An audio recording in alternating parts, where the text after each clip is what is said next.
le dernier moment de cette journée, le deuxième dialogue, qui est l'ouverture, qui est l'apothéose internationale de cette journée. En tout cas, c'est la partie qu'on a appelée les débats outre-Atlantique et outre-Manche.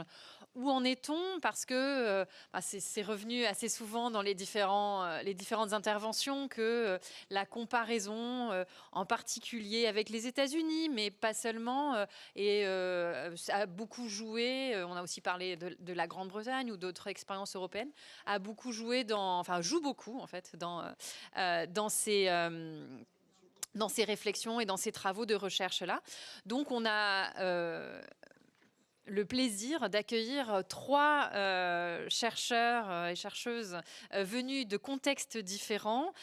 Donc ces débats outre-Atlantique et outre-Manche, parce qu'on ne s'est pas contenté de traverser l'Atlantique. On a aussi eu à cœur de montrer les différents positionnements et les différentes perspectives, soit que ça peut apporter sur le cas français, mais aussi comment le contexte français est envisagé, ce qui va, je pense, aussi nourrir des réflexions. Et de toute façon, le décentrement est toujours souhaitable et toujours heuristique. Donc, on est très content de terminer par cette session.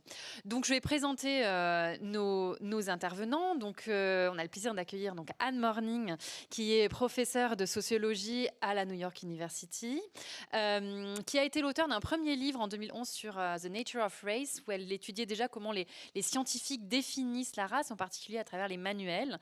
Et elle vient de sortir un livre avec Marcello Maneri qui porte sur la conceptualisation de la race, qui s'intitule An Ugly World, et qui compare les États-Unis et l'Italie, donc déjà cette comparaison transatlantique autour de la conceptualisation de la question de race. Nous accueillons également Mathias Meuchel, qui est donc professeur de droit constitutionnel comparé à la Central European University, qui est localisée donc à Vienne, en Autriche. Il est spécialiste des questions de discrimination et en particulier de ce qu'on appelle la Critical Race Theory, parfois CRT, donc la théorie critique de la race. Et il a en particulier travaillé sur la réception de cette théorie en Europe. Donc, c'est pour ce point de vue que nous l'accueillons. Et enfin, Reza Zia Ebrahimi, qui est professeur d'histoire, donc historien. On a aussi croisé les disciplines, sociologie, droit et histoire dans cette dernière table ronde. Donc professeur d'histoire à King's College à Londres, et donc spécialiste des questions de race, en particulier en articulation avec le nationalisme, la construction des nationalismes, et travaille en particulier en ce moment sur la racialisation des juifs et des musulmans en Occident, dans l'Ouest, comme vous l'avez écrit. En Occident, ça ne se traduit pas très bien en français, je trouve. Mais donc, dans ces espaces qui nous intéressent aujourd'hui. Donc, je leur ai aussi transmis une série de questions sur lesquelles ils se sont penchés. On leur a donné la difficile tâche de ne pas s'exprimer dans leur langue maternelle. Ils ont accepté de parler en français. Et donc, c'est aussi pour faciliter cela qu'on a envoyé les questions à l'avance. Mais je suis sûre que ça va très bien se passer après avoir écouté et entendu parler de ces questions-là depuis ce matin en français. Donc, la première question que je vais vous poser successivement, c'est d'évoquer dans chacune de vos disciplines, dans chacun de vos lieux d'exercice, de nous dire où en est-on actuellement des débats autour de la recherche sur les questions de race et de racialisation. Et donc, je vous donnerai la parole maintenant, le sens dans lequel vous êtes assis. Donc, Anne, c'est à vous. Merci. Merci, Angéline. Et tout d'abord, je voudrais remercier l'Institut Convergence Migration et surtout le département Intégère de m'avoir invité à participer à cette journée scientifique vraiment splendide. Je me sens très chanceuse d'y participer. Ceci dit, je dois avouer que je me sens nettement moins chanceuse de devoir décrire l'état des lieux de la pensée américaine en ce qui concerne la race et la racialisation. Malgré des domaines intellectuels, des domaines d'activité intellectuelle que j'en considère très fructueux, dans l'ensemble, je suis plutôt déçue par le rythme lent de notre progrès vers une vraie compréhension de la racialisation comme phénomène social, soit dans le secteur universitaire, soit dans la pensée publique. Vous saurez peut-être déjà que le concept de race a toujours figuré dans la sociologie états-unienne dès son émergence au début du XXe siècle. Il s'agissait de la conception traditionnelle occidentale de la race, c'est-à-dire l'idée provenant du XVIIIe siècle des penseurs comme Linnaeus et Blumenbach, selon lesquels l'espèce humaine serait divisée en 4 ou 5 races biologiques avec leurs apparences ainsi que leur tempérament, leur culture variée, tout ça. Et cette notion des races humaines comme des entités biologiques, naturelles et objectives a malheureusement gardé une place importante dans les sciences sociales états-uniennes jusqu'à la dernière décennie du XXe siècle, je dirais.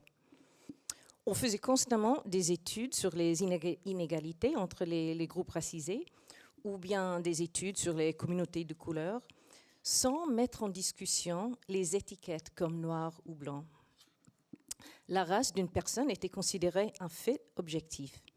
Alors ce n'est pas surprenant que l'Association sociologique américaine n'a publié sa déclaration sur la race qu'en 2003, et qui était d'ailleurs une affirmation qui se prononçait sur le rôle de la race dans la recherche sociale et qui offrait aussi une définition de la race comme social construct ou construction sociale. Et là, je m'arrête un instant pour noter que le mot racialisation ne s'utilise pas tellement aux États-Unis. À sa place, les Américains ont plus tendance à employer l'expression social construct. Et ainsi, nous perdons peut-être un peu du sens dynamique d'un processus social et mettons par contre l'accent sur le produit achevé des processus historiques. En tout cas, qu'est-ce qui s'est passé vers la fin du XXe siècle pour pousser les sociologues états-uniens vers une conception plus constructiviste de la race? À mon avis, il y a eu 2 facteurs particulièrement importants. Le premier, c'était la découverte, dans les années 90, qu'il y avait beaucoup d'Américains pour lesquels la propre identité raciale n'était pas du tout claire. Il s'agissait surtout des gens que nous appelons multiracial ou biracial, c'est-à-dire des origines raciales mixtes. Mais la question se posait aussi pour la population croissante dite hispanique. Cette prise de conscience que les catégories raciales n'étaient pas si claires, n'étaient pas des faits objectifs et fixes, que les gens exerçaient une certaine liberté de choix et même changeaient d'avis parfois sur l'identité raciale qu'ils préféraient, tout ça a bouleversé la routine habituelle de considérer la race comme une caractéristique fixe de nos corps. Le deuxième facteur qui nous a aidé à comprendre la nature sociale de la race, à mon avis, est la recherche génétique, illustrée surtout par le séquençage du génome humain en 2000. Cette recherche démontre depuis des décennies que nos catégories raciales ne correspondent guère à des groupes génétiques. Et ces résultats ont indiqué une source sociale et non biologique de nos groupements raciaux. Alors, ce nouvel intérêt dans la sociologie américaine pour les racines sociales des groupements raciaux a débouché sur des études non seulement des identités raciales, bien sûr, mais aussi des études sur les pratiques étatiques de classification raciale et aussi des études des concepts de race dans divers domaines, tels les sciences et les organisations. Et pourtant, comme je vous ai indiqué au début de mon commentaire, je suis plutôt déçue par l'état actuel de la pensée états-unienne relative à la race. Il suffit de jeter un coup d'œil aux discours politiques ou aux informations du pays pour comprendre que l'idée de race naturelle et fixe, ainsi que les stéréotypes les plus horribles, survivent très bien dans mon pays. Encore plus inquiétant, beaucoup de chercheurs états-uniens, soit dans les sciences sociales, soit dans la biologie, continuent à utiliser des classifications raciales dans leurs études sans se demander trop ce que ces catégories représentent.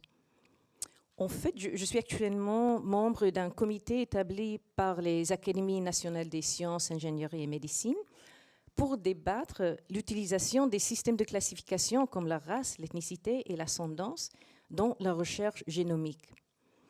Nous sommes une commission surtout de généticiens, mais avec quelques experts en sciences sociales, qui se trouvent obligés à confronter des habitudes et des croyances assez fermes qui continuent à lier les classifications raciales à la biologie. Et donc, pour conclure, je constate que nous sommes encore loin aux États-Unis d'une conception de la race qui comprend pleinement la racialisation sociale. Maintenant, je passe la parole à Mathias. Merci. Oui, merci pour cette invitation. Merci aux organisateurs, aux organisatrices. C'est vraiment un plaisir d'être là. Et en fait, le titre disait Outre-mer, Outre-Manche. Et en fait, moi, je me trouve plutôt dans Outre-Rhin et Outre-Alpes, hein, si jamais, parce que bon, et le lieu d'exercice aussi, j'étais un peu, je me demandais, oui, où est-ce qu'est mon lieu d'exercice, parce que je suis né en Italie, j'ai grandi en Italie, j'ai fait mes études de droit en Italie, mais en fait, je suis autrichien, allemand. J'ai vécu en France quelques années et à Budapest pendant que la CU, Central European University, était encore là. Et maintenant, je suis en Autriche. Voilà. Donc, lieu d'exercice, mais en fait, qui croise un peu les pays dont j'ai parlé là. C'est à peu près aussi le domaine dans lequel géographiquement ou juridiquement où je travaille, je fais les analyses sur la question raciale et l'application, la non-application surtout de la critical race theory dans ces domaines, dans ces pays, dans ce domaine, dans le droit de ces pays. Pour la partie de ma discipline, c'est un peu plus simple parce qu'en fait, ma discipline, c'est le droit, c'est les juristes. Et la réponse en théorie est très simple là aussi. Et la réponse que l'état des droits est très, très, très limité. Vous avez déjà entendu Serge Slama qui a expliqué que le droit, c'est extrêmement difficile de parler de la question. D'autant plus déjà la question race, c'était encore une chose. Et ironiquement, c'est quasiment plus simple. Mais quand je regarde le titre du colloque, racialisation, c'est un processus. Et le droit, il fait tout, il fait c'est des classifications. Donc on crée des classifications et donc déjà un processus, en dehors bien sûr de la procédure civile, la procédure pénale, la procédure administrative, mais le processus de racialisation en tant que tel, il n'est pas appréhendé par le droit. Donc la race, comme catégorie inscrite, et là aussi les débats sont très limités, donc de temps en temps, et ça, dans les comparaisons France, Autriche, Allemagne, Italie, on a de temps en temps quelques publications, quelques revues, un numéro spécialisé qui discute la question. Et là aussi, les questions, c'est assez similaire sur la question de est-ce qu'il faut enlever, oui ou non, le mot race de la Constitution donc ça, on l'a eu en Allemagne, on l'a eu en France, en Autriche, ils l'ont fait. Donc maintenant, en Autriche, on ne parle plus de race, on parle de appartenance ethnique. Donc en fait, ethnische Zugehörigkeit, ce qui est quand même très, très, très intéressant. Donc, un peu sur les discriminations positives, de temps en temps, il y a quelque chose qui sort, mais en fait, les débats sont très pauvres. Très pauvres. Donc, et surtout, il y a aussi une sorte de... Et après, on va aussi regarder en droit positif. On a très peu, donc les juristes, et ça aussi je vais faire une petite référence à la question aussi de la critical race theory, parce que moi, quand je suis dans ces contextes, je suis toujours jaloux avec les historiens, les sociologues, les philosophes, une sorte de waouh, cette liberté, cette richesse de débat, de discussion, de recherche, comparée à ce qu'on fait en droit. On le perçoit comme une sorte de liberté, de breath of fresh air quasiment, quand on vient dans ces colloques, parce que en droit continental européen, c'est pas du tout le cas. Or maintenant, cette jalousie, je l'ai aussi quand je vais aux États-Unis, là où la critical race theory elle est née dans les facultés de droit. Mais là aussi, je pense qu'il y a une énorme différence entre la manière de concevoir le droit aux États-Unis, le droit de common law, mais aussi en Angleterre, et Reza vous en parlera bientôt. En Angleterre, de penser le common law à l'opposé des droits du système de droit civique. Normalement, on fait un peu de grandes distinctions. Common law, c'est judge-made law, ça suit le précédent juridique, donc les tribunaux. Et civil law, par contre, c'est statute-made law, c'est le droit fait par la législation. Mais en fait, je pense que la grande différence est une autre, qu'en fait, la civil law est enseignée à partir du XIIe siècle, XIe siècle, dans les universités à Bologne, donc une science juridique, une science qui s'est formée dans le contexte. Et donc, bien sûr, de ces sciences-là, on a élaboré des codes plus tard, des codes. Par contre, dans le domaine anglo-saxon, donc dans le common law, la formation des juristes est faite dans les tribunaux. Donc, c'est pas du tout... Et les écoles de droit aux États-Unis, c'est des professional schools. On le fait après en avoir fait 4 ans d'études à la base, et après on va dans une professional school. Donc on n'a pas du tout cette prétention de scientificité, d'objectivité, de créer un système qui donne beaucoup plus de liberté et qui fait aussi que les juristes américains, c'est des politiciens. Obama, Michelle Obama, le président, ils ont tous étudié le droit. Donc c'est des juristes. On n'a pas du tout ça en Europe, où les juristes, c'est des techniciens, c'est des scientifiques. Et donc le débat est très, très différent. Et ce qui a rendu extrêmement, extrêmement difficile, et le droit, les sciences juridiques, est extrêmement étanche contre toutes sortes d'interventions perçues en tant qu'externes au droit, à savoir les savoirs sociologiques. Et là aussi, la formation aux États-Unis, il y a eu une révolution, les legal realism dans les années 30, qui ont intégré ces connaissances dans les facultés et dans l'enseignement de droit. Ce qui fait qu'on a des sociologues, des politiciens qui travaillent dans les facultés de droit, ce qui n'est pas possible ici en Europe, pas du tout. Et donc, même ici en France, sur même la question du féminisme, des analyses genrées du droit, c'était quasiment une révolution quand, avec le projet Régine à Nanterre, on l'a fait quelque part, c'était quasiment une sorte de... c'était presque incroyable. Donc, on prend ça, on transfère cette question à la question raciale en droit. Et sur ça, ce n'est pas que la France, c'est cette approche de comprendre le droit comme système universel, objectif, scientifique, et qu'on étudie en tant que tel, et même finalement sur la question des catégorisations, les questions sont très différentes et restent très restreintes. On peut prendre des exemples d'Italie, par exemple, où il y avait un juge qui devait décider si le fait que quelqu'un qui était venu d'Italie du Sud et qui n'a pas eu un job à Milan, dans l'Italie du Nord, et il a porté plainte, il a dit que c'était une forme de discrimination raciale. Et donc le juge doit décider, trancher oui ou non, discrimination raciale. On a des affaires en Allemagne sur des Allemands de l'Est qui n'ont pas eu un job à Berlin ou à Cologne et qui ont porté plainte en disant que c'était une discrimination raciale. Et le juge doit trancher oui, non, après. Et c'est pour ça que tous les débats qui sont extrêmement importants, peut-être ils paraissent un peu simplistes aussi, sur l'élimination du mot race de la législation, une fois qu'on enlève ce mot, une fois qu'on enlève les instruments, les mots de ces instruments, les débats juridiques deviennent quasiment vides. Et moi, je me trouve à mon travail en tant que juriste qui regarde ces questions-là, c'est une forme de... on a mentionné plusieurs fois la question de déracialisation, mais pas du tout dans le sens sabagien, pour dire ce matin, quand Daniel l'a mentionné, pas du tout de penser comme ça, mais de regarder de quelle manière le droit déracialise certaines affaires et enlève la race. Et donc, c'est quasiment ça le travail énorme qu'on fait ou qu'on devrait faire si on a un regard critique sur le droit. Comment, dans certaines affaires qui sont pertinemment... Donc, il y a une affaire italienne horrible, mais Anne travaille aussi sur une autre récente, où un garçon de 18 ans, noir d'origine italien, d'origine africaine, a été tué avec le meurtrier qui disait, je ne vais pas prononcer les mots, mais qui disait clairement « je vais te fracasser la tête, sale », et après le reste, le dernier mot, vous pouvez l'imaginer. Et dans les tribunaux, quand l'affaire monte dans la situation, on enlève parce que ça c'est une des manières de laquelle on peut appréhender la question de la race au travers du droit de la non-discrimination, qui comprend à la fois le droit pénal, un peu du droit de travail et un peu des droits de l'homme. Donc là, on a des ouvertures dans lesquelles on peut parler de la question raciale en tant que juriste. Mais dans ce cas-là, quasiment, c'était le procureur qui a dit ce n'était pas du tout une question raciale ici, c'était tout simplement que ces gens avaient un instinct de protection de leur territoire et donc c'était pas du tout, ça n'avait rien à voir avec un mobile raciste et le juge leur a donné raison. Et donc finalement, le travail en tant que criticien, pour ainsi dire, quelqu'un qui veut regarder les questions raciales et la construction raciale devient plutôt comment le droit déconstruit la race et déracialise certaines situations qui pourraient être complètement ou devraient être complètement racialisées d'une certaine manière. Donc un travail très minutieux, très petit, mais jamais ce type de grande analyse qu'on pourrait et devrait faire.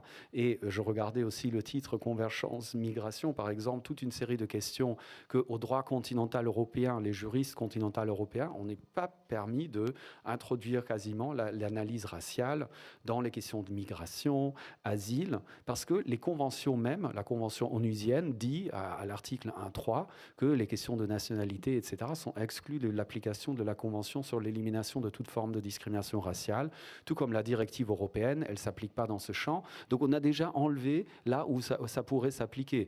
Bien sûr, si je suis un juriste très limité, avec une approche très limitée dans ce domaine, je n'irai pas. Mais ça, c'est une autre question. Après, sur la question 2, 3, on passe sur... mais en tout cas, le champ juridique est extrêmement limité dans ces réalités dans lesquelles je travaille. Et c'est un peu autre chose quand même aux États-Unis et en Angleterre, pour d'autres raisons aussi.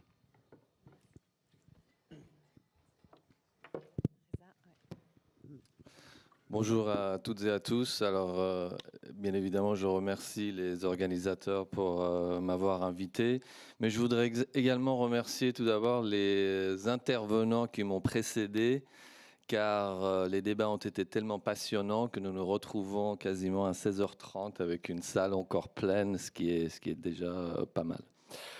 Donc, je suis censé parler de mon lieu d'exercice, qui est le Royaume-Uni. Mon sort est quelque peu ironique, puisque au Royaume-Uni, je suis considéré comme un spécialiste de la France, parce que j'ai écrit un livre en français, et qu'en France, je suis un spécialiste du Royaume-Uni, parce que j'y vis et que j'y travaille. Maintenant, au risque de décevoir les mêmes organisateurs que j'ai remerciés, je me dois de préciser que malheureusement, je suis ni l'un ni l'autre. Je ne travaille pas sur le Royaume-Uni et je n'ai jamais vécu en France. J'ai vécu en Suisse et donc maintenant j'attends avec impatience les résultats des travaux de Claire Kosker pour savoir si je suis un expat ou un immigré. Pour comble de tout, j'ai une fâcheuse tendance à récuser les comparaisons entre les pays, puisqu'en bon historien des nationalismes, je considère l'État-nation comme une invention relativement récente et je considère les théories et les pratiques raciales comme étant fondamentalement transnationales, enfin certainement dans l'espace transatlantique de l'Occident postcolonial sur lequel je me penche. Ces quelques précisions étant, je vais néanmoins honorer mon engagement ici et essayer de mettre mon expérience et ma recherche à profit afin de fournir quelques bases que j'espère utiles pour réfléchir de manière comparative sur la réception du concept de racialisation ici et outre-Manche. Et pour ce faire, je vais parler tout d'abord un petit peu de mon champ d'études, de l'étude sur l'islamophobie, ainsi que la racialisation des musulmans, car mes consoeurs et mes confrères britanniques sont très investis dans ce sujet d'études actuellement. Il s'agit à l'heure actuelle aussi un petit peu de l'ultime frontière, si l'on veut, du Far West des études raciales, étant donné l'adage bien connu du déni d'islamophobie que vous connaissez tous. L'islamophobie ne peut pas être une forme de racisme puisque l'islam n'est pas une race. Adage qui prend ses racines, je pense, dans des habitudes sociales qui s'imaginent que la race est un fait sinon objectif, mais du moins visible sur le corps des sujets racisés. Et je crois que Anne Morning nous l'a mentionné dans le contexte américain.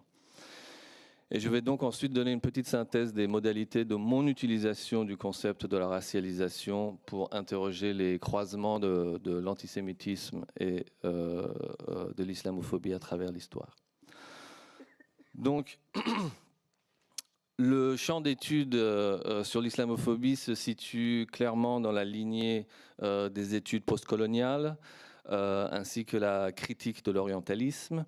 C'est un champ de recherche relativement récent. Personnellement, je dis toujours que le champ est né en 2010, car c'est à peu près à ce moment-là que la recherche universitaire a réussi enfin à se libérer de la spirale infernale des débats étymologiques sur l'origine du mot islamophobie et qu'est-ce qu'il veut dire, est-ce que c'est le bon mot, etc., etc. Débat que votre élite politique a préservé religieusement. Elle ne s'en est jamais émancipée. Le premier journal, donc le Journal of Islamophobia Studies, n'a été fondé qu'en 2012. Mais par contre, donc parlant de pays et d'États-nations, ces études sont très bien implantées au Royaume-Uni. J'ai beaucoup de confrères, de consoeurs qui travaillent sur le sujet. Vous ne les connaissez peut-être pas, mais Salman Saïd, Abdul Karim Vakil, Nassar Mir, Tariq Moudoud, etc., etc. Il y a plusieurs écoles ou sous-champs, puisque mes consoeurs et mes confrères sont anthropologues, sociologues, historiens, voire psychologues. Il y a ceux pour qui l'islamophobie apparaît au lendemain du 11 septembre et ceux pour qui elle remonterait à la première croisade. Il y a ceux qui arrivent à l'étude de l'islamophobie après s'être penchés sur le discours d'extrême droite. D'autres qui y arrivent par le biais du discours antiterroriste et de la radicalisation. Certains interrogent le fémonationalisme, d'autres l'homonationalisme et d'autres encore le sionisme radical.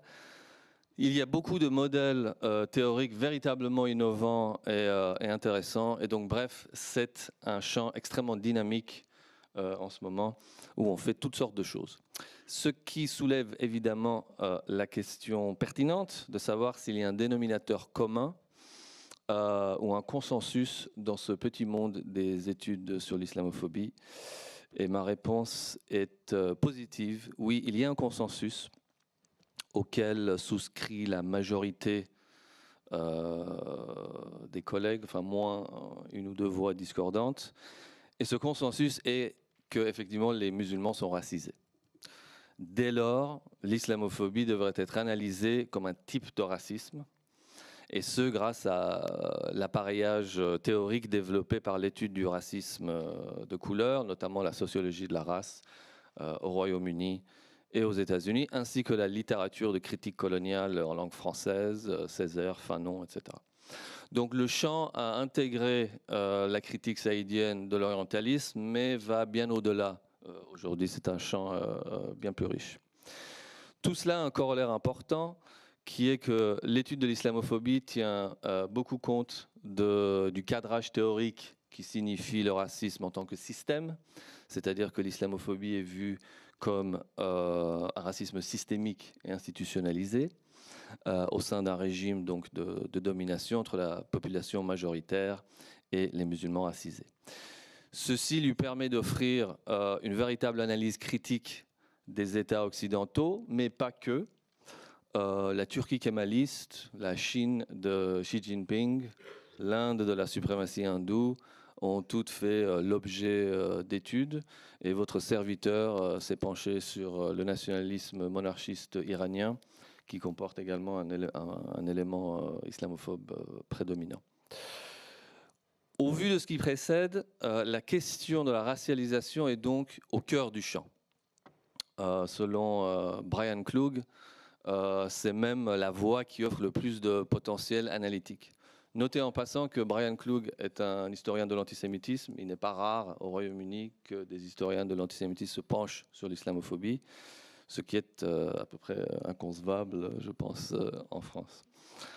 Donc il est considéré que les musulmans sont affublés de caractères raciaux qui sont immuables et héréditaires, notamment leur dangerosité et leur violence innée qui demandent d'être surveillés et punis.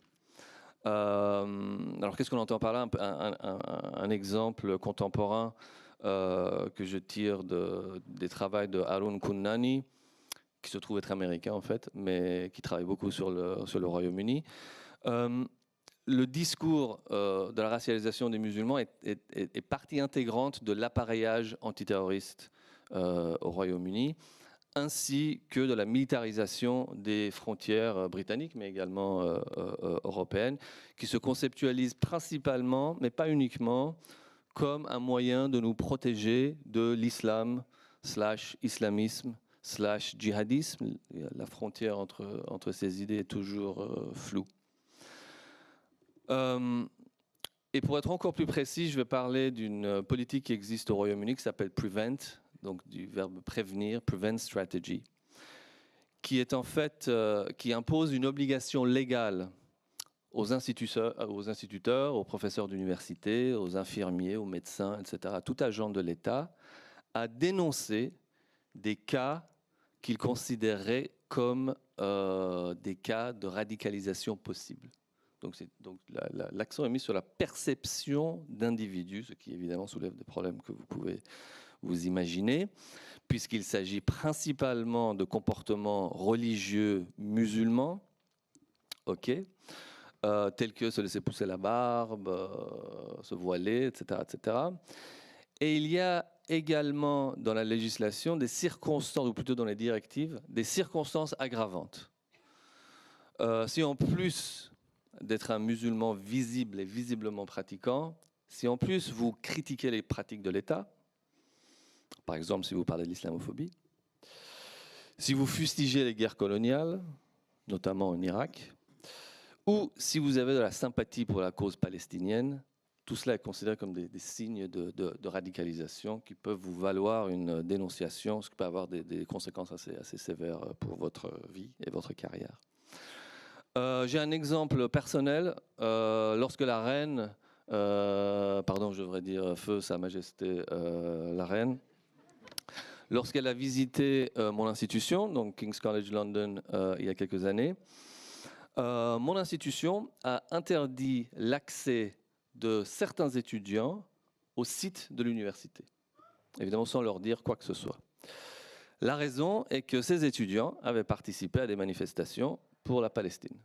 Donc, mon institution collabore avec la police pour ficher comme potentiellement dangereux des étudiants qui font partie du mouvement BDS. Donc tout ça va assez loin.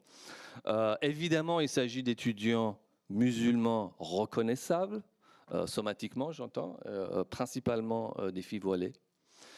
Et donc cela démontre la complicité institutionnelle remarquable que ce Prevent Strategy met en place pour les rapports de domination islamophobes. J'en reviens maintenant rapidement à mon travail. Mon travail se trouve à l'intersection entre l'antisémitisme et l'islamophobie. Et peut-être tout cela vous intéresse puisque c'est précisément ma préoccupation avec la racialisation qui m'a amené à étudier ces croisements entre l'antisémitisme et l'islamophobie. La raison est toute simple. Je pense que la racialisation des Juifs, qui sont également un groupe, enfin d'abord religieux, leur racialisation est relativement bien, peut-être pas étudiée, mais bien notée. Et donc cela fournit un modèle et un précédent évident pour étudier la racialisation des musulmans. Je dis relativement, car j'ai quelques critiques à formuler à l'égard de la sagesse savante qui veut que les Juifs fussent d'abord un groupe religieux et donc les cibles d'une espèce de préjugés religieux, et que tout d'un coup, à un moment, dans la deuxième moitié du 19e siècle, à un moment défini avec pas mal de précision, ils sont devenus un groupe racial. Donc si vous remontez, si vous voulez, au texte fondateur de l'étude de l'antisémitisme, Hannah Arendt ou Léon Poliakov, ici en France, vous trouverez cette vision séquencée de la racialisation juive, qui est quelque peu problématique, je pense. Je pense pour ma part que la racialisation des Juifs est observable au moins déjà dans l'Ibérie de la Reconquête au XVIe siècle. On en parlait avec Cécile Vidal ce matin. Donc lorsque le principe de pureté de sang présuppose que le sang juif et le sang musulman, donc notez le croisement historique, véhiculent des caractéristiques héréditaires et immuables, donc raciales. Donc première conclusion, il est erroné pour moi d'associer la race, la racialisation, les structures raciales avec l'époque moderne et contemporaine. Que l'on parle d'ailleurs de racialisation biologique, somatique ou culturelle. Je pense qu'il y a des cas notés par Géraldine Eng, par exemple, déjà au Moyen-Âge, où on voit une préoccupation avec le corps, une préoccupation avec la couleur, avec les humeurs, avec les cheveux, etc. À une époque où on s'imagine que le corps des Juifs émet une odeur particulière, le Foetor judaicus, etc. Mais outre cette prémodernité de la racialisation, il y a autre chose. Mon observation suggère que la racialisation biologique et culturelle ne sont pas séparées et séquencées comme on suppose, mais souvent combinées.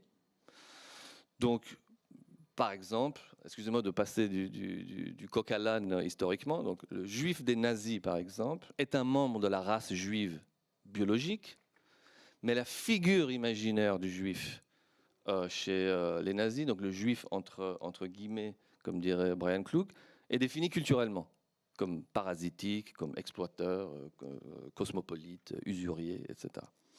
De même, dans l'Algérie française, l'indigène musulman est culturellement racisé, puisqu'il est considéré comme violent, haïssant la science, etc.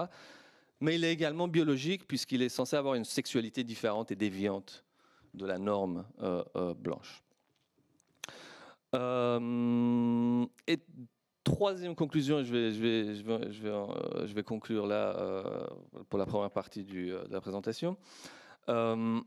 Et c'est là que j'utilise la sociologie de la race états-unienne principalement, c'est que ces altérités du juif et du musulman à travers l'histoire sont ensuite au cœur de vastes systèmes de domination et de discrimination qui les vivent. Ce n'est pas juste des idées.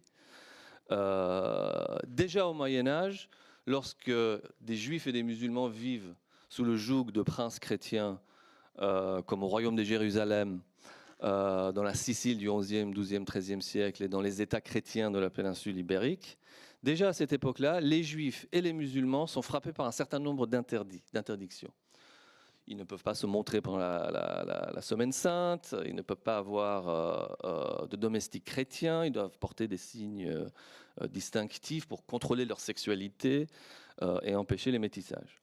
Dans l'Ibérie de la Reconquête, même les descendants des Juifs et des musulmans, donc des gens qui sont des chrétiens depuis plusieurs générations, ce qu'on appelle les Maranes et les Morisques, vivent sous un régime racial très strict de discrimination et de domination par le biais de l'idée de pureté de sang. Et donc, évidemment, il en va de même pour les musulmans du 19e et du 20e siècle en milieu colonial, en Algérie française, en Égypte et en Inde, etc. Et également pour les Juifs, que ce soit dans l'Europe autoritaire de l'Est au 19e et au 20e siècle, donc dans la zone de résidence où vivent l'écrasante majorité des Juifs européens avant la Deuxième Guerre, mais également dans l'Europe des Lumières où les Juifs ont été émancipés. Donc ce n'est pas seulement des idées, c'est des idées qui participent à des systèmes de domination, à des régimes de pouvoir. Merci beaucoup pour ce premier tour de table sur les spécificités de chacun de vos contextes. La deuxième question portait à nous ramener un petit peu à ce pourquoi nous sommes là, c'est est-ce que vous voyez par rapport au contexte dans lequel vous travaillez des similarités avec le contexte français? Est-ce que finalement, il n'y a peut-être pas qu'en France qu'on se heurte à des obstacles? Je pense que vous avez déjà donné quelques indications, mais est-ce que vous pourriez peut-être, chacun d'entre vous, les uns après les autres, évoquer ces similarités entre votre contexte de travail et le contexte français? Anne. Oui, je pense. Vous pensez qu'on n'a pas assez de temps? Oui, vous avez préparé comme ça, alors on fait la deuxième question. Et peut-être que cette fois-ci, 5 minutes. Oui, là c'était 10. De moins. D'accord. Bon, il faut dire que pour moi, mon impression du contexte français est assez influencée par les recherches que j'ai menées sur l'Italie. Pour mon nouveau livre, An Ugly Word, Rethinking Race in Italy and the United States, coécrit avec un sociologue italien, Marcello Maneri, de l'Université de Milan. Des écrits par des chercheurs français ont été particulièrement précieux pour ce projet. Mais quand nous avons commencé la recherche pour ce livre, il y a presque 10 ans, je considérais le cas français comme utile pour éclairer la situation italienne. Mais je ne voyais pas vraiment de lien entre la France et les États-Unis. Mais dans les dernières années, j'ai été frappée par la convergence des tentatives politiques aux États-Unis comme en France de supprimer le discours public au sujet de la race et du racisme. Quand la France a commencé le processus d'éliminer le mot race de la Constitution ou bien d'autres lois, matière dans laquelle Mathias est expert, j'ai pensé que ça ne pourrait jamais se passer aux États-Unis. Mais aujourd'hui, nous assistons à un mouvement assez féroce dans les assemblées législatives de plusieurs États américains pour interdire l'enseignement de l'histoire du racisme dans notre pays. Donc la tentation politique d'effacer le discours public relatif à la race me semble très similaire dans les deux pays. Ceci dit, Les recherches que nous avons faites en Italie, ainsi que les réactions à celles-ci de la part de nos collègues français, me font penser que le contexte français est plus semblable à celui que nous avons constaté en Italie. En Italie, il ne faut pas dire le mot race, razza, mais des croyances raciales, par exemple, sur les caractéristiques supposées des gens identifiés comme noirs ou comme blancs. Ces idées-là survivent, même si on ne prononce pas le mot razza. Et cela me rappelle des études ethnographiques françaises sur les normes discursives relatives à la race que j'ai pu lire. Et donc, pour moi, quand je pense au contexte italien, je vois des liens, certains liens politiques intéressants avec les États-Unis, mais c'est plutôt le cas italien qui me vient à l'esprit. Okay, merci beaucoup, Mathias. Oui, alors, comme j'avais déjà dit, les commonalités, les similarités sont plusieurs. Donc, d'une part, que les systèmes que je regarde, donc Italie, Autriche, France, Allemagne, surtout, se ressemblent parce qu'ils font tous partie des pays de droit civique. Donc avec cette idée de scientificité, objectivité, universalité du droit. Donc ça, il y a déjà cette commonalité-là. Après aussi, ce qu'ils partagent, c'est ce rejet de la race, rejet de la notion de la race, plus ou moins forte dans les différents pays, mais ça aussi dans les systèmes, du droit du continental européen. Et donc, où on n'a pas déjà rejet de la notion de race, mais aussi des statistiques, contrairement à l'Angleterre ou l'Irlande, les systèmes de common law, où en fait, non, on n'a pas ces problématiques-là. Donc, de ce point de vue-là, on a plutôt de similarités que des différences.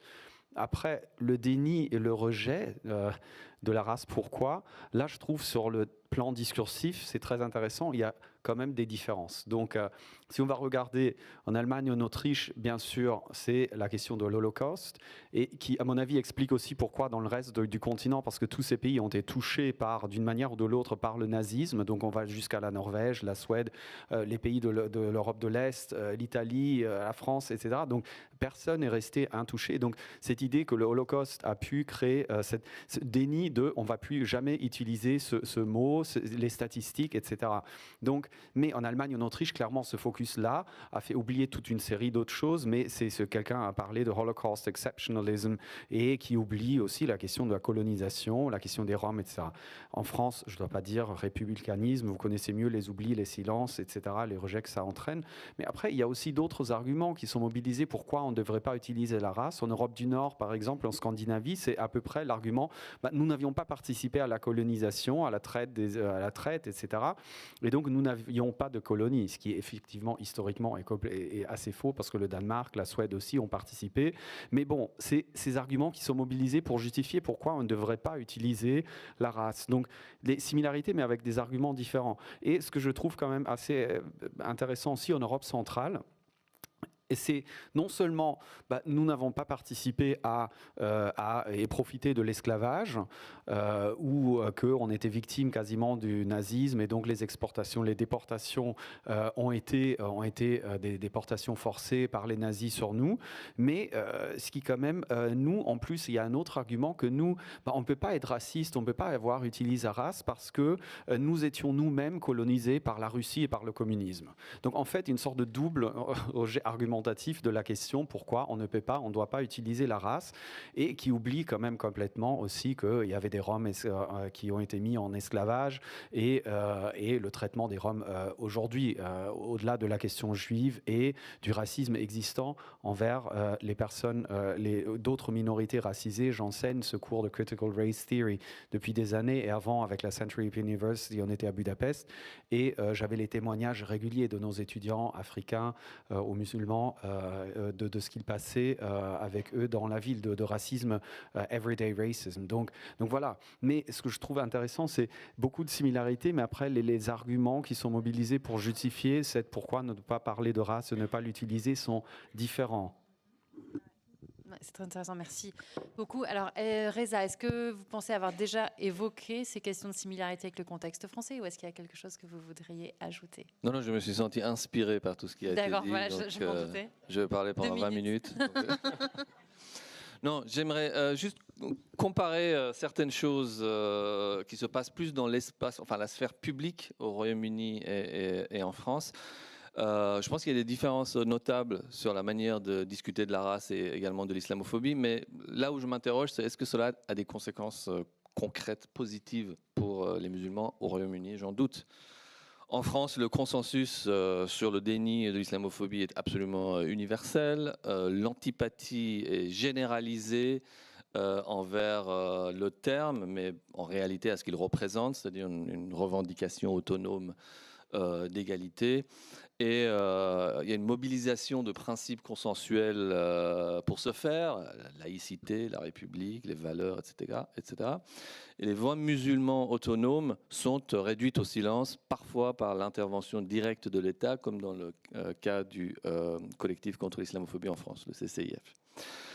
Au Royaume-Uni, les choses sont un peu différentes. Le déni ouvert de l'islamophobie est très situé à l'extrême droite. Donc je pense à des personnages tels que Melanie Phillips ou Douglas Murray. Alors ce ne sont pas des personnages marginaux, mais c'est des personnages qui sont quand même très marqués à l'extrême droite. Il y a également au Royaume-Uni une définition officielle de l'islamophobie par un groupe interparlementaire. Je vous l'ai traduit. Alors, ça dit « L'islamophobie prend ses racines dans le racisme. Il s'agit d'un racisme qui cible les expressions d'islamité réelles ou perçues. » C'est une bonne définition de travail. Précisons tout de même que cette définition a été adoptée par tous les partis politiques, sauf le plus grand, celui qui est au pouvoir actuellement, le Parti conservateur. Contrairement à la définition de l'antisémitisme de l'IHRA, c'est-à-dire l'Alliance internationale pour la mémoire de l'Holocauste, qui, malgré les problèmes évidents qu'elle pose, a été adoptée par tous les partis et de très nombreuses associations et institutions, y compris mon institution. Donc, nous avons une définition, nous avons des statistiques, nous avons une reconnaissance de la race. Est-ce que cela se traduit par une plus grande vigilance à l'encontre de l'islamophobie? La question est clairement non. Et cela a quelque chose à voir avec le rejet étatique de l'idée que les musulmans puissent être racialisés. Il y a au Royaume-Uni la législation antidiscriminatoire, ce qui s'appelle la Race Relations Act, loi sur les relations interraciales de 1964. Cette loi protège spécifiquement les groupes raciaux, d'accord? Donc selon la loi des groupes définis par la race. Donc il y a une espèce de présomption d'objectivité de la race dans la loi. La jurisprudence britannique a, depuis les années 1980, étendu la définition du groupe racial pour y inclure des groupes religieux, tels que les Juifs et les Sikhs. C'est les deux seuls groupes religieux qui sont maintenant considérés comme des groupes raciaux. Mais au jour d'aujourd'hui, les musulmans ne sont pas reconnus comme un groupe racial. Et il y a peu de chances que cette situation change, étant donné que les tribunaux se prévalent régulièrement de la soi-disant hétérogénéité des musulmans pour rejeter des plaintes de discrimination. Donc pour récapituler, l'État et le système judiciaire ne reconnaissent pas le processus de racialisation des musulmans, malgré la définition submentionnée qui, elle, la reconnaît spécifiquement.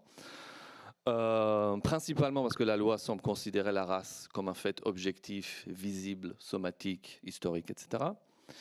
Et deux, la discrimination directe envers les musulmans n'est pas punissable par la loi, à moins qu'on puisse démontrer une autre forme de discrimination, par exemple contre la nationalité pakistanaise ou la couleur de peau. Et donc, trois, et je m'arrête là, je promets, les musulmans sont moins bien lotis, si vous voulez, que d'autres groupes, à savoir les juifs et les sikhs. Et je serais curieux de savoir si la situation est différente en France, où, me semble-t-il, en tout cas, la législation protège également les individus contre la discrimination basée sur la religion. Mais est-ce que les lois contre le voile, le séparatisme, etc., ne limitent pas cette efficacité? C'est une question que je pose à l'assistance. Surtout, la loi est différente. Merci beaucoup. Il y avait une troisième question maintenant, puisque depuis la France, donc on l'a bien rappelé, une partie des débats concerne la supposée importation de concepts qui viendraient de l'extérieur. Et donc, on aimerait avoir votre avis sur, de votre point de vue, qu'est-ce que ça vous inspire, ce genre de... est-ce que vous avez vraiment l'impression qu'il y a des choses qui viennent de chez vous? Ou en tout cas, voilà, est-ce que cette accusation d'importation de concepts concepts qui ont été créés ailleurs? Est-ce que ça inspire comme réflexion, puisque vous êtes spécialiste chacun de ces questions? Bon, je dois avouer que l'image d'un trafic d'idées illicites et dangereuses qui proviennent de mon pays, en fait, ça me laisse un peu perplexe, si je veux dire comme ça. Même ça a tendance à me faire rire un peu. Je vais vous expliquer pourquoi. D'abord, la première raison, c'est que cette image suggère un effort, une tentative délibérée de la part des Américains de bouleverser le champ académique en France, qui me semble absurde. En général, les États-Unis, y compris les universitaires, s'intéressent bien peu au monde au-delà de leurs frontières. Et donc, l'idée d'un complot anglophone pour noyer la vie intellectuelle française avec l'intersectionnalisme et le postcolonialisme me semble vraiment un peu tiré par les cheveux. Mais la deuxième source de ma perplexité concerne l'étiquette islamo-gauchiste.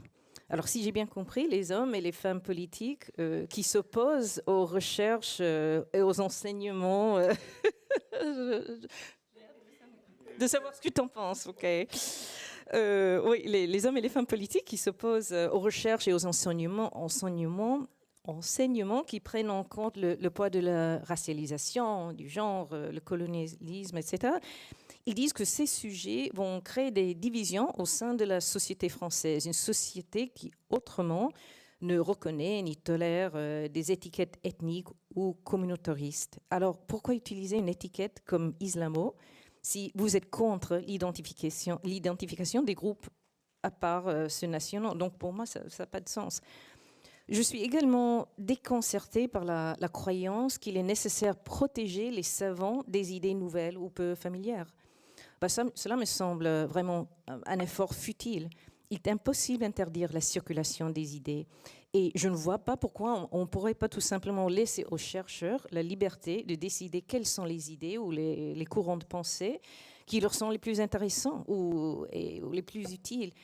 Et les laisser aussi la possibilité de modifier ces idées ou les pousser plus loin comme il leur semble utile. Et enfin, la peur politique française de l'importation de certaines idées étrangères me semble très ironique et même hypocrite, vu que la France, c'est l'un des exportateurs mondiaux numéro 1 de la théorie sociale. Alors, où serait-on à l'université américaine si le président Biden cherchait à interdire, à nous protéger de l'importation des idées de Foucault, de Bourdieu? On pourrait en discuter, mais je ne crois pas que ce serait la mesure juste. Donc, j'ai vraiment du mal à comprendre pourquoi on chercherait à bloquer la circulation des idées. En fait, je suis venue à cette journée scientifique justement pour profiter de l'expertise, des connaissances, des idées de mes collègues françaises et français. Et en fait, c'est exactement ce genre d'échange qu'il faudrait encourager.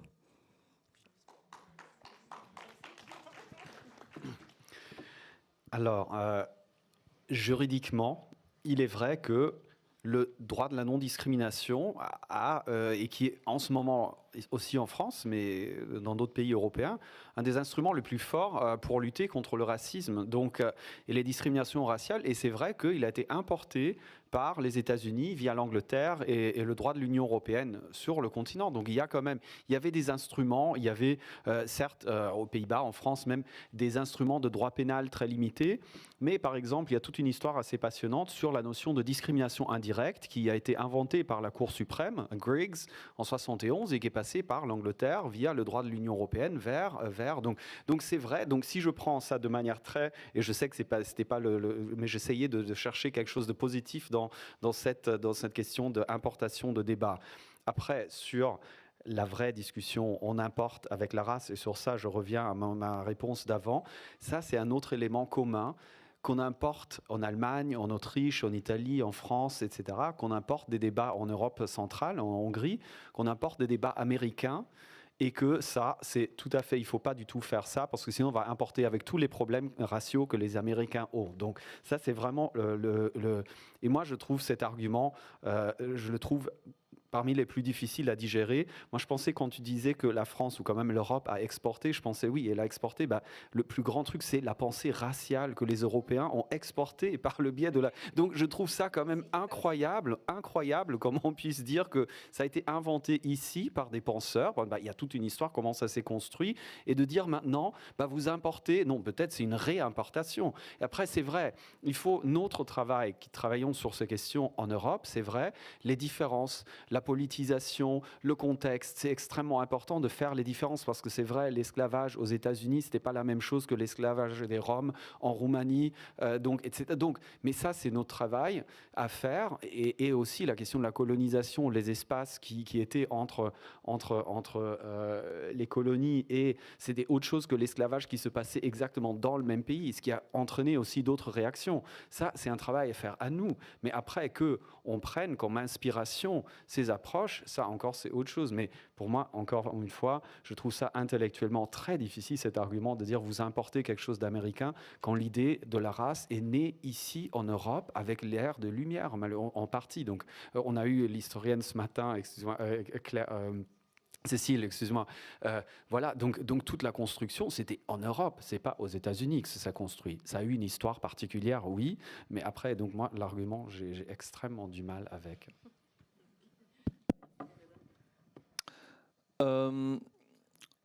Alors moi, franchement, au Royaume-Uni, non, je ne pense pas qu'il y ait un discours équivalent. Je ne pense pas que je crois que le Royaume-Uni a une sociologie de la race bien à elle, bien implantée dans les études postcoloniales. Il y a Stuart Hall, par exemple, l'un des fondateurs des Cultural Studies, qui a beaucoup travaillé sur les stéréotypes médiatiques et la dimension systémique des violences policières lors des émeutes raciales. Il y a Michael Banton, avec qui j'ai eu le bonheur de boire une pinte de stout dans un pub, qui est un peu le doyen des études raciales. C'est le premier dans les années 60 à avoir soutenu que la race était socialement construite. Et il y a aussi Paul Gilroy, avec qui j'ai aussi bu une pinte, qui a beaucoup travaillé sur la conscience afro-atlantique. Donc je pense qu'il y a les Britanniques n'ont pas découvert, enfin les sociologues en tout cas, les historiens n'ont pas découvert la race récemment. Et je pense que la sociologie de la race britannique est très intégrée avec son équivalent américain. Par contre, ce que je voulais dire ici, c'est que tout ce discours d'attaque contre ce champ d'études est très intéressant, notamment en France, mais également au Royaume-Uni, puisqu'il est en fait calqué sur celui des États-Unis. Ce que je suis en train de dire là, c'est que tout ce discours qui consiste à dire vos idées viennent des États-Unis, vous êtes woke, l'antiracisme divise. Vous culpabilisez les Blancs.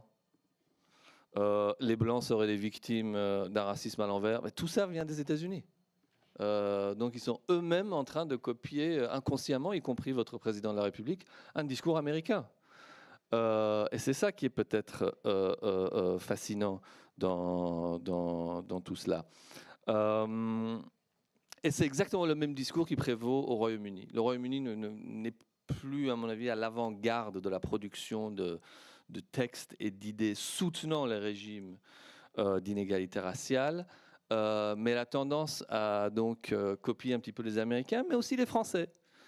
Donc là, il y a peut-être une dimension sur laquelle on n'a pas encore beaucoup réfléchi, c'est l'adoption par un discours islamophobe d'extrême droite, etc., d'idées françaises, donc du déni d'islamophobie que j'ai analysé comme, si vous voulez, un argumentaire qui a ses origines en France, enfin très situé historiquement au début du XXIe siècle, XXIe siècle. Les théories du complot d'islamisation de l'Europe, évidemment, ces théories-là existent dans toutes les langues, j'en parle beaucoup dans mon livre, mais les principales, Eurabia et compagnie, sont toutes écrites en français. Bon, Eurabia a été écrit par Batilleur, qui se trouve être ma compatriote helvétique. Mais il y a une grande circulation de textes français. Le roman racial dystopique de Jean Raspail, Le Camp des Saints, il y a un culte autour de ce roman, et aux États-Unis et au Royaume-Uni, dans l'extrême droite. Et bien évidemment, c'est également le cas du grand remplacement de Renaud Camus, est une idée qui fédère véritablement les extrêmes droites, et de nouveau de manière totalement transatlantique. Voilà, est-ce que j'en reste là? Oui, parfait, merci, c'est très éclairant. Avant de donner la parole à la salle, il y avait une dernière petite question qui peut être traitée juste en une minute. C'est du coup, on se demandait quelle perspective vous voyez de collaboration avec les collègues français, puisque bon, apparemment on n'arrive pas à réfléchir sans vous. Donc voilà, c'était juste un dernier mot voilà, sur les perspectives de collaboration que ça vous inspire cette discussion aujourd'hui.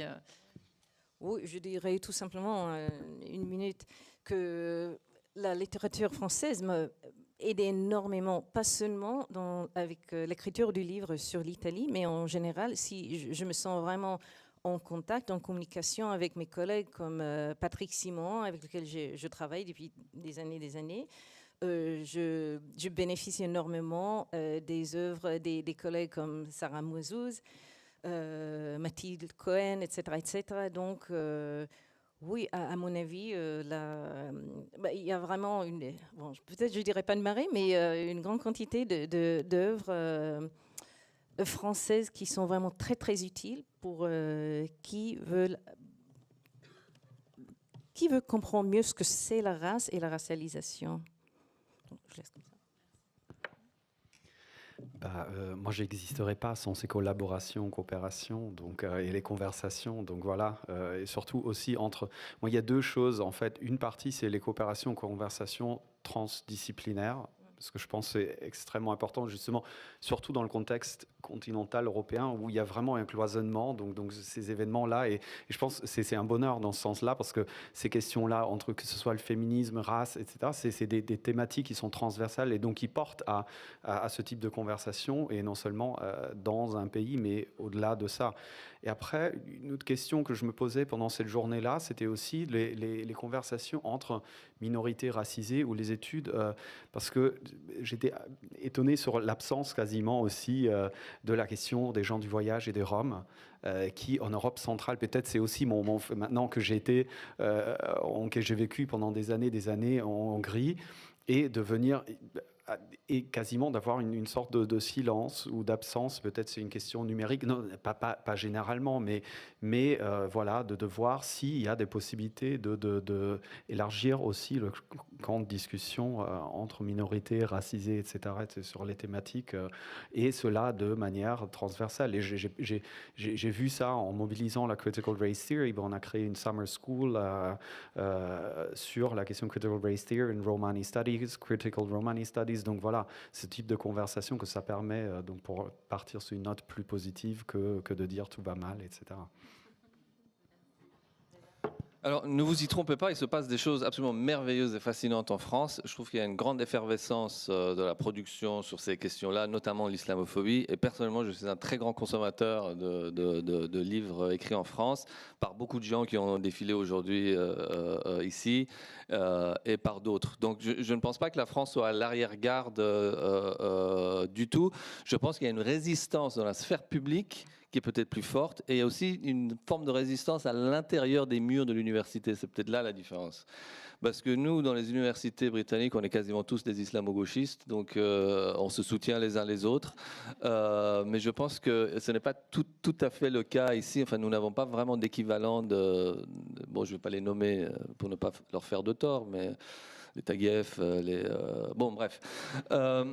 Mais je voulais rebondir sur ce que Mathias a dit. Ce qui est vraiment important, en tout cas pour moi, c'est précisément cette synthèse, non pas transnationale, mais transdisciplinaire. Donc moi, pour analyser les formes de racisme systémique et institutionnalisé qui ont visé les juifs et les musulmans à travers l'histoire, je me dois d'utiliser la sociologie américaine de la race, la critique postcoloniale américaine, britannique et française, l'histoire juive médiévale en français et en anglais, l'étude de l'islamophobie dans toutes ces langues évidemment. Et je pense que c'est là où je me sens parfois un petit peu seul, parce que cela peut peut-être vous paraître évident qu'il faille faire cela, mais la réalité est que cela n'arrive pas très souvent. Comme tu le disais, Mathias, il y a un cloisonnement qui est dû au fait que certains de ces champs sont hostiles, littéralement, les uns par rapport aux autres. L'étude de l'antisémitisme et de la Shoah et l'étude de la condition coloniale et postcoloniale sont hostiles les unes aux autres, malheureusement, pour des raisons politiques.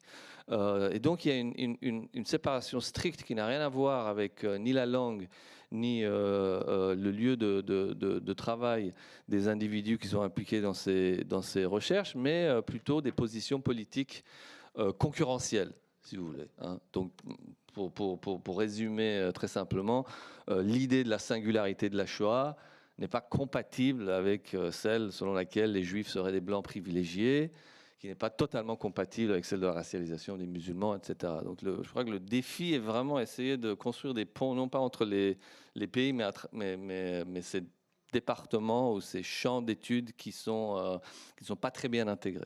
Voilà. Ouais, merci pour ces dernières remarques. Donc il nous reste une quinzaine de minutes pour prendre des questions.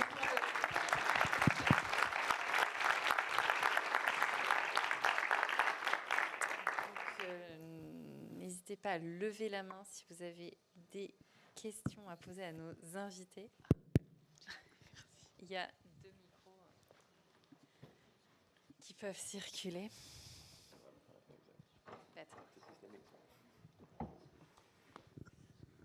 Oui, il me semble qu'il y a un point que vous n'avez pas complètement abordé dans les formes de circulation des savoirs et puis des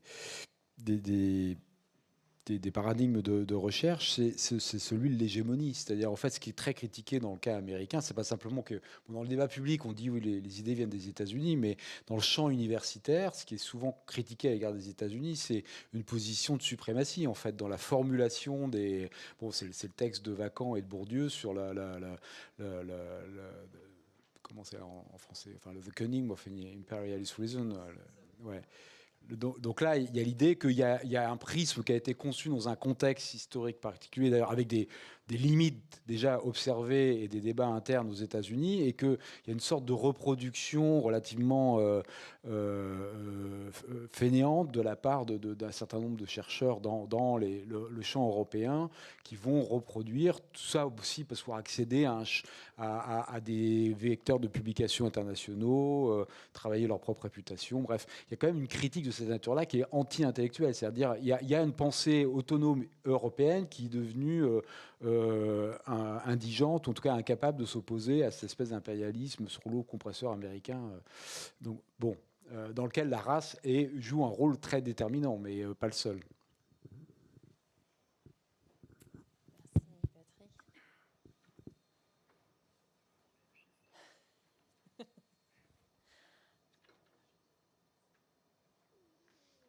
Ils sont intimidés. Tout le monde est épuisé. Ok, bah je vous laisse la parole si vous voulez aller répondre à Patrick. Ça vaut pour le critical race theory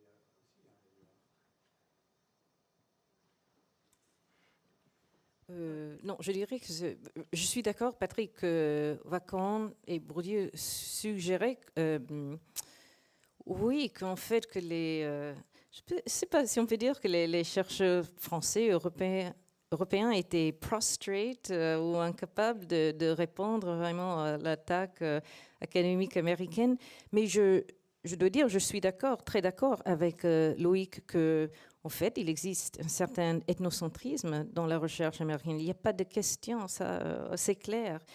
Mais c'est précisément pour ça qu'on a besoin d'encourager les échanges, de pousser mes compatriotes à élargir un peu leurs frontières. Oui, de penser plus aux comparaisons internationales, tout ça. Donc, en fait, je crois que la vision ou la perspective de Loïc Vacan était correcte à l'égard de l'ethnocentrisme états-unien. Mais en fait, peut-être il sous-estimait les chercheurs en Europe. C'est peut-être surtout ça.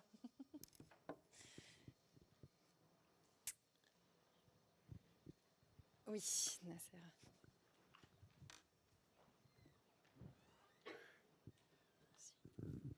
Merci beaucoup pour vos interventions et vos éclairages qui nous ouvrent effectivement des horizons aussi.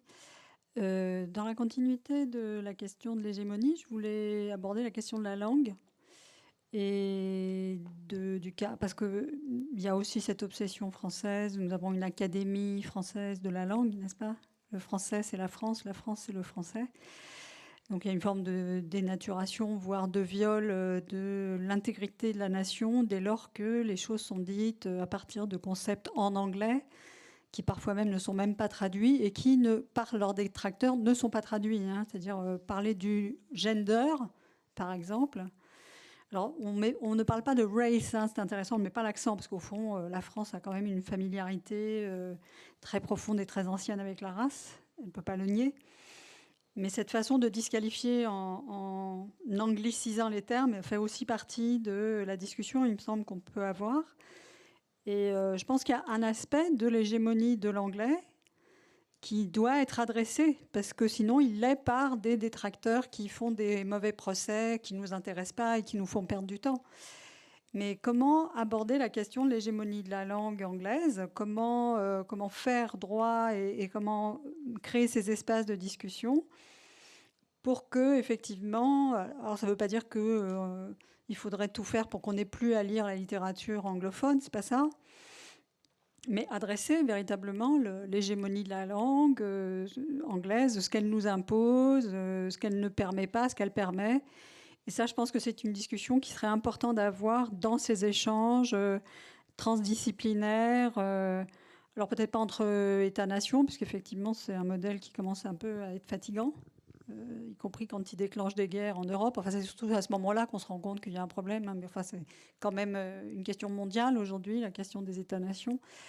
Comment on peut dépasser justement ces frontières-là pour parler des langues comme étant des vecteurs d'échange et non pas comme des vecteurs d'imposition, d'influence, de corpus, y compris d'ailleurs avec des bourses internationales. Enfin, quand on voit la dissymétrie, la disproportion des fonds aujourd'hui qui sont attribués à la recherche, si elle se fait en anglais, et si elle ne se fait pas en anglais, elle n'est pas financée.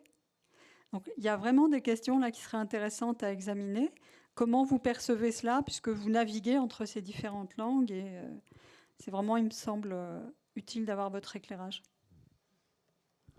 Merci.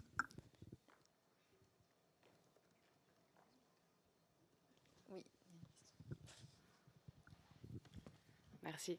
Merci beaucoup pour ce panel vraiment passionnant. Donc, juste Maya Spano, je suis ex-chercheuse en relations internationales au Royaume-Uni et aujourd'hui, je ne travaille plus dans le monde universitaire. D'où peut-être ma question. Donc, je me demandais dans quelle mesure vous prenez part dans le débat public dans les pays dans lesquels vous exercez sur des questions de racisme, de discrimination. Et au vu de ce qui se passe aussi en France, et encore une fois, je suis externe au débat académique sur l'islamo-gauchisme, mais je suis témoin de ce qui se passe dans ce pays. Donc, quelle mesure pour vous il faut éviter ce débat avec les pouvoirs publics, avec parfois aussi, pouvoirs publics, médias, etc. Ou dans quelle mesure il faut se positionner et au contraire participer pour faire avancer la discussion. Deuxième question que j'avais pour Mathias, c'était, Mathias, tu mentionnais qu'en Autriche, maintenant, on a enlevé le mot race et on parle maintenant de ethnie à nouveau. Et je me demandais dans quelle mesure cela s'inscrit dans un héritage de l'Empire austro-hongrois, peut-être. Est-ce qu'on revient à des catégories précédentes qui existaient dans des recensements 19e siècle, début du 20e siècle, ou est-ce que ça n'a rien à voir avec cet héritage historique? Merci. Merci. S'il n'y a pas plus de questions, je vous laisse répondre dans le sens qui vous va.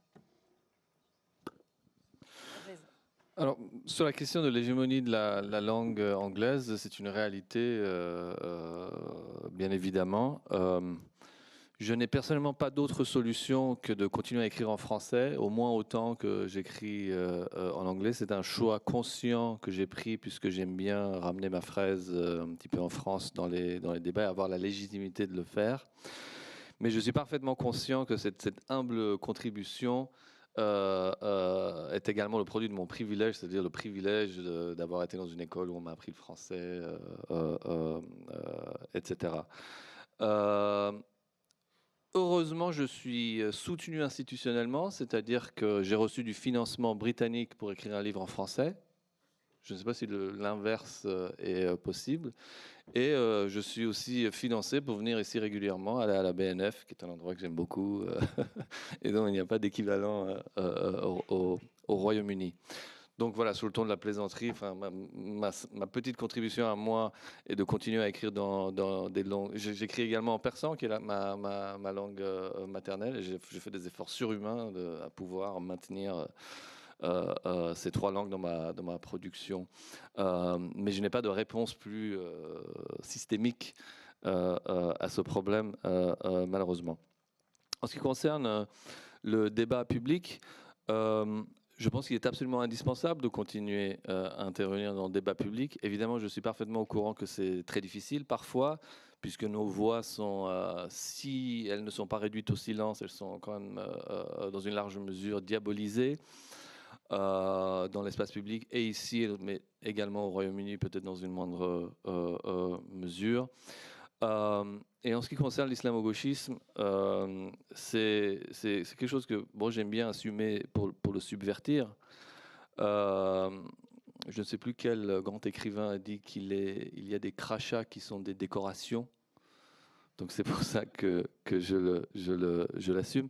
Mais je le critique également d'un point de vue historique, puisque j'ai beaucoup travaillé sur ce que j'appelle le complotisme racialisé, c'est-à-dire le complotisme antisémite et islamophobe, c'est-à-dire, donc pour résumer en gros, des mythes de domination juive, les mythes d'islamisation de l'Europe, etc., etc. Et je remarque que souvent, dans ces théories du complot et le langage de ces théories du complot, il y a toujours un groupe non racialisé qui est considéré comme la 5e colonne, qui soutient la minorité racialisée, qui soutient les juifs, qui soutient les musulmans.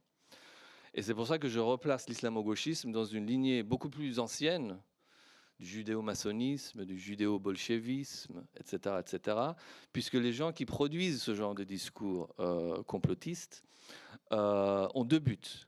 L'un étant précisément la racialisation, la diabolisation d'un groupe racial comme étant une menace existentielle pour la nation ou la civilisation, puisque c'est ça l'islamisation. C'est ça le mythe de domination juive, c'est la destruction, l'anéantissement de l'Occident par le juif, par le musulman. Mais c'est également un moyen d'épingler les ennemis politiques, les adversaires politiques. Et l'adversaire politique, c'est, alors, pour simplifier, en gros, la gauche, toujours, c'est-à-dire dans les protocoles des sages de Sion, c'est les anarchistes, les socialistes, etc. Il y a évidemment le judéo-bolchevisme. Et tout ce qui n'est pas, tout ce qui ne s'inscrit pas dans l'ethno-nationalisme, et tout ce qui est un tout petit peu à droite, un tout petit peu à gauche du centre, est en général épinglé dans ce genre de discours complotistes. Donc il y a là clairement des précédents historiques et des parallèles. Merci pour les questions. Je vais répondre à la question ponctuelle sur l'Autriche et ce passage. Moi, je n'avais pas réfléchi à cette potentielle continuité historique et qu'on est revenu à quelque chose qui était là pendant l'Empire austro-hongrois. Moi, je l'avais plutôt interprété que les Autrichiens voulaient être un peu plus rapides que les Allemands, et donc ils ont fait, et les Allemands n'ont pas encore fait. Il y a un peu un complexe d'infériorité de la part de l'Autriche envers l'Allemagne, et donc je pense, j'avais interprété ça plutôt ça, mais je vais regarder s'il y avait un peu plus un retour à des catégorisations qui préexistaient, et que la race était perçue comme quelque chose qui venait d'ailleurs, ou que les nazis avaient importé. Bon, c'est ce qui est quand même très difficile à soutenir. Sur la question linguistique, il y a deux aspects, je trouve. Un qui est que la langue anglaise facilite énormément d'écrire, parce que si je pense devoir écrire en allemand, le mot race, il y a quand même une crispation, et peut-être aussi en razza en italien, ou race, je ne sais pas, peut-être le français, je le parle, c'est ma 4e langue, donc le français, j'ai peut-être plus de distance par rapport à quelque chose qui dans l'éducation on t'a mis quelque part. Mais donc l'anglais facilite énormément, ça c'est une chose.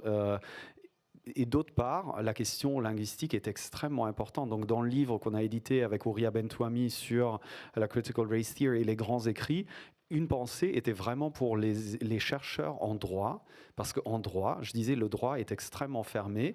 Citer trop de sources anglaises, d'origine anglaise, était négatif. Et quelqu'un qui voulait écrire sa thèse en utilisant les écrits en anglais de Kim Crenshaw et d'autres, Angela Harris, Cheryl Harris, etc., ça, à l'agrégation ou à la qualification, on regarde ça encore d'un œil un peu. Pourquoi vous citez pas la langue, les écrits français au lieu de vous inspirer des choses en anglais. Donc il y avait cette pensée-là, outre que c'était une double traduction, en partie une traduction vraiment linguistique, mais autre, on a demandé aux contributeurs d'écrire une sorte de chapeau en quoi cet article, cette contribution s'appliquait ou s'appliquait pas dans le contexte français.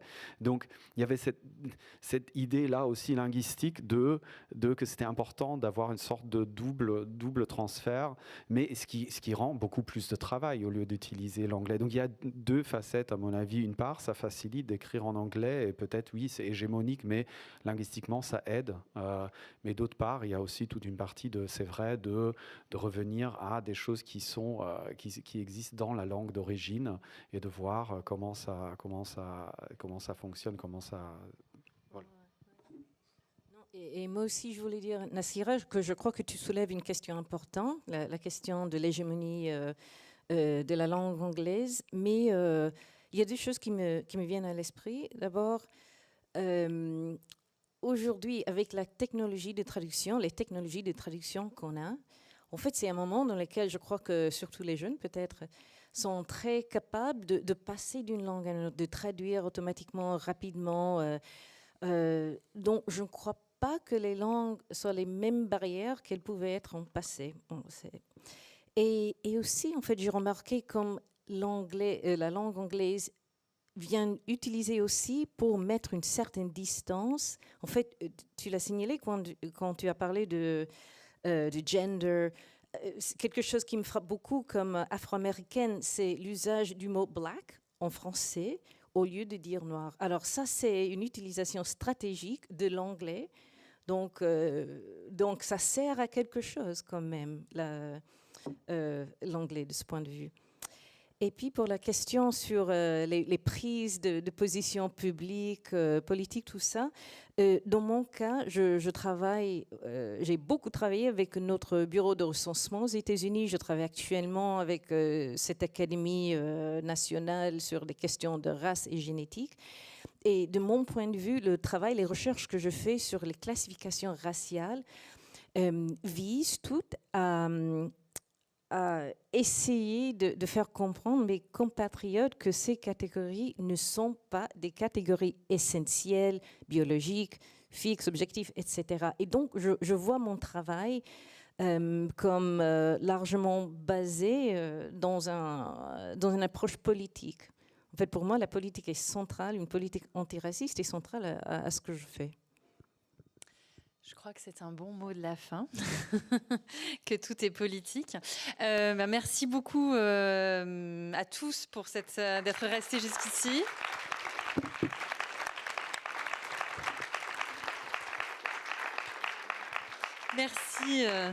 Merci pour ces dernières interventions qui ont vraiment très bien clôturé et donné des perspectives à ces travaux. Mais merci à l'ICEM de nous avoir permis d'organiser cette journée. Et merci donc à vous d'être restés pour ceux d'entre vous qui êtes restés, qui êtes là, d'être restés jusqu'au bout. Merci beaucoup.